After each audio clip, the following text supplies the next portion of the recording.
So, Russ, what do you got there? Well, Matt, today... Well, today I'd like to talk about the Scream Factory release BRAINSCAN. The classic 1994 film.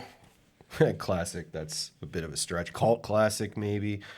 I adore this film. If you are unfamiliar, it stars Edward Furlong as a angsty teen who loves horror movies, loves video games, picks up a video game that is virtual reality, that is real life, where you kill people within the game and have to get away with it.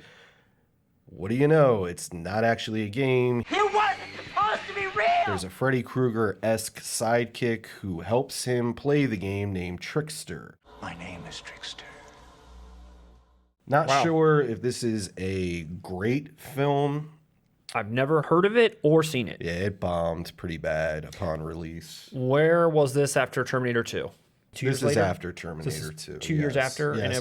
And John Connor is a little bit older in this And where film. is this in Pet Sematary 2? I believe Pet Sematary 2 was before this as well. Also, okay. So Edward Furlong is still getting work at this point, and this is the next thing in that lineup of films. Yes. Okay. And this film's pretty beloved. It has its fans. Obviously, why Scream Factory picked this up. Features included on this release are a new audio commentary with assistant to the director, Tara Georges Flynn. Assistant to the director? Wait, who was the director? John Flynn.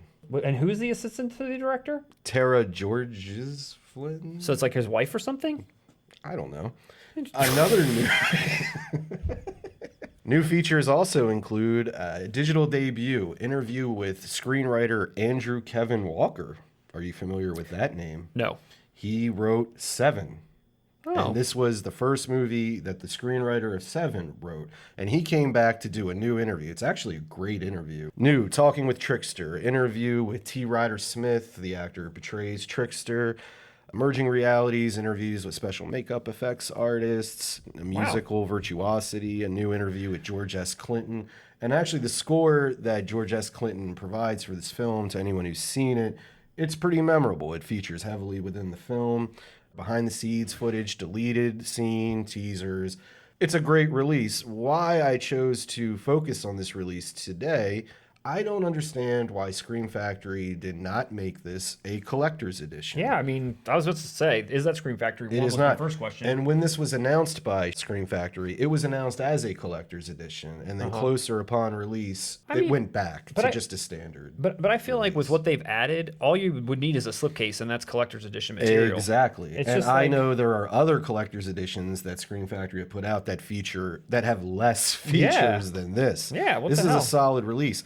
So, for anyone watching who is a completist and a collector, this will always be at a decent price since it is technically not a collector's edition. You don't have to worry about getting that slipcover on the initial release. You can pick it up anytime, and it comes with great features, and it's a great gem of 90s horror. I told you, man. I told you it would blow your mind. Wow. I have never heard of it. Solid film. Solid film in Edward Furlong's catalog. What did he go on to do after BRAINSCAN? American History X. Oh, okay. Well, there's that. Pursued by a homicide detective, Frank Langella, and prodded by the Trickster, who materializes into his room.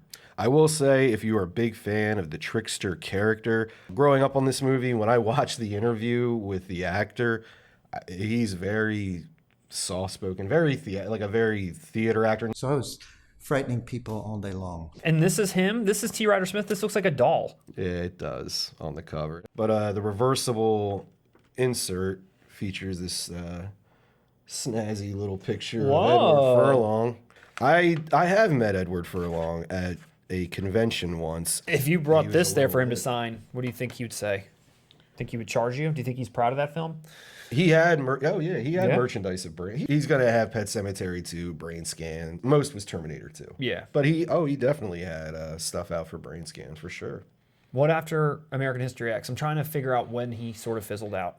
Probably right after American Right after History. that. He did do the terrible Night of the Demons remake in 2010, which I don't believe even received a theatrical release.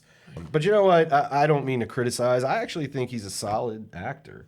I mean, in those movies he was in. Terminator 2 is beloved by many. That's a classic. BRAINSCAN, American History X. I'm a fan of Pet Sematary 2. It's not at all comparable to the first, but for what it is, it's funny. I feel like there's another one I'm missing with Edward Furlong. Let us know in the comments. Yeah.